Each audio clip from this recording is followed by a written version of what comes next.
Shalom, selamat pagi Bapak Ibu yang dikasih Tuhan, apa kabarnya? Kiranya kasih setia yang berasal dari Tuhan terus memenuhi kehidupan kita hari lepas hari. Amin.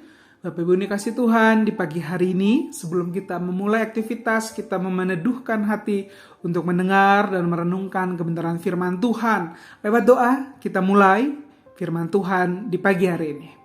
Tuhan yang baik, kami mengucap syukur untuk pagi yang Tuhan beri karena kasih setia Tuhan terus menopang, menguatkan, meneguhkan kehidupan kami dan bantu kami Tuhan di pagi hari ini untuk menjadi anak-anak Tuhan yang menyatakan berkat-Mu, kehadiran-Mu di dalam kehidupan kami.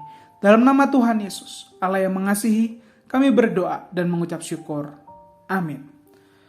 Bapak Ibu yang dikasih Tuhan, beberapa waktu yang lalu saya melihat kekesalan seorang pemilik villa karena ia melihat villa yang ia kasihi itu telah berantakan, bahkan ia telah mendapatkan laporan dari masyarakat karena sepanjang malam lagu itu tidak pernah berhenti. Lebih parahnya lagi Bapak Ibu dikasih Tuhan, ia rekam lebih dalam, banyak muntahan yang terdapat di villa yang ia kasihi. Kesal, jengkel, marah, itulah perasaan sang pemilik villa itu melihat villa yang ia kasihi telah hancur, berantakan.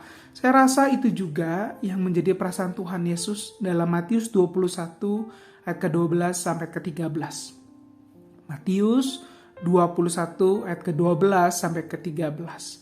Lalu Yesus masuk ke bait Allah dan mengusir semua orang yang berjual beli di halaman bait Allah.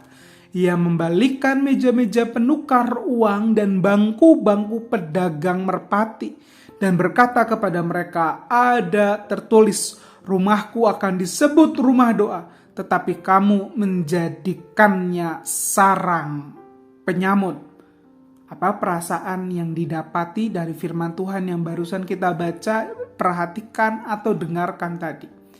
Jelas perasaan itu adalah perasaan kesel, jengkel, marah dari Tuhan Yesus kepada para imam, kelompok orang yang bekerja di bait Allah, yang membiarkan orang-orang datang ke rumah Tuhan bukan untuk beribadah, melainkan mencari keuntungan bagi diri sendiri.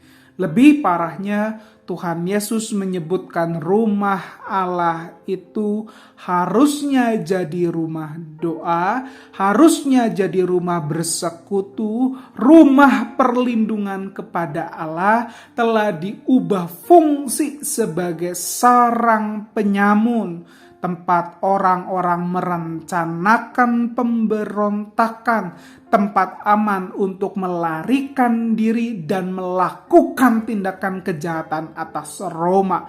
Semakin memperparah fungsi bait Allah sebagai rumah Tuhan. Oleh karena itu wajar baginya sang pemilik bait Allah itu untuk menjadi marah.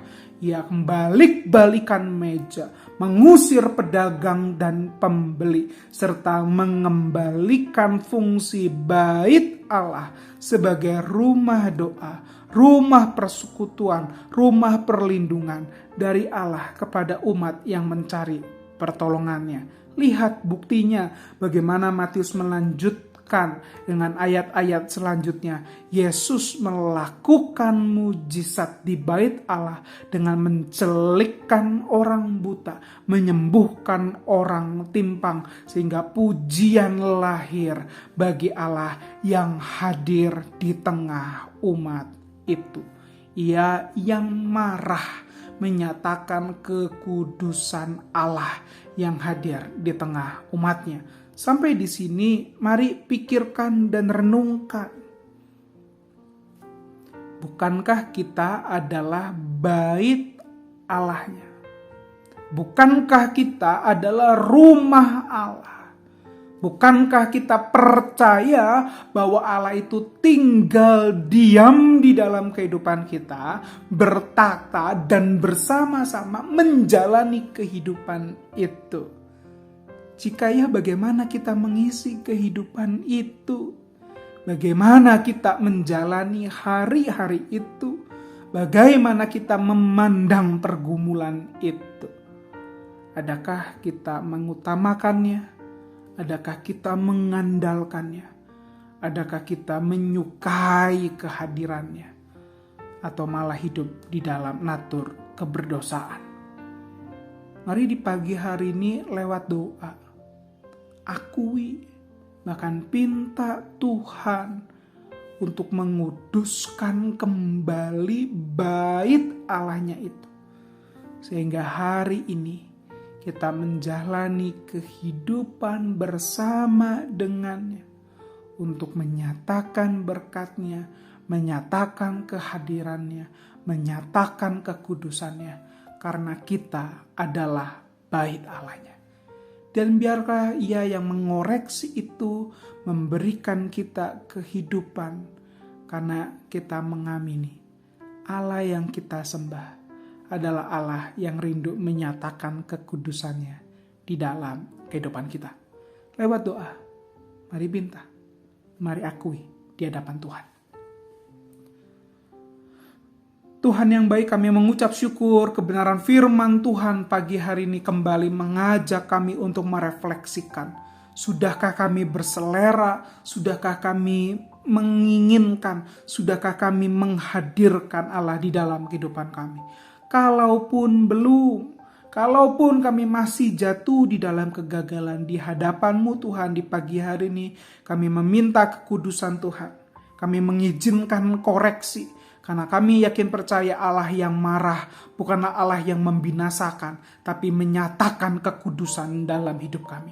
Tolong kami Tuhan untuk menjadi bait Allah yang menyatakan Tuhan di tengah keluarga kami, di tengah liburan kami, di tengah kehidupan pekerjaan kami hari ini. Di dalam nama Tuhan Yesus, Allah yang begitu mengasihi kami berdoa dan mengucap syukur. Amin. Selamat menjalani kehidupan ini sebagai bait Allah yang menyatakan Allah di dalam kehidupan kita. Soli Deo Gloria.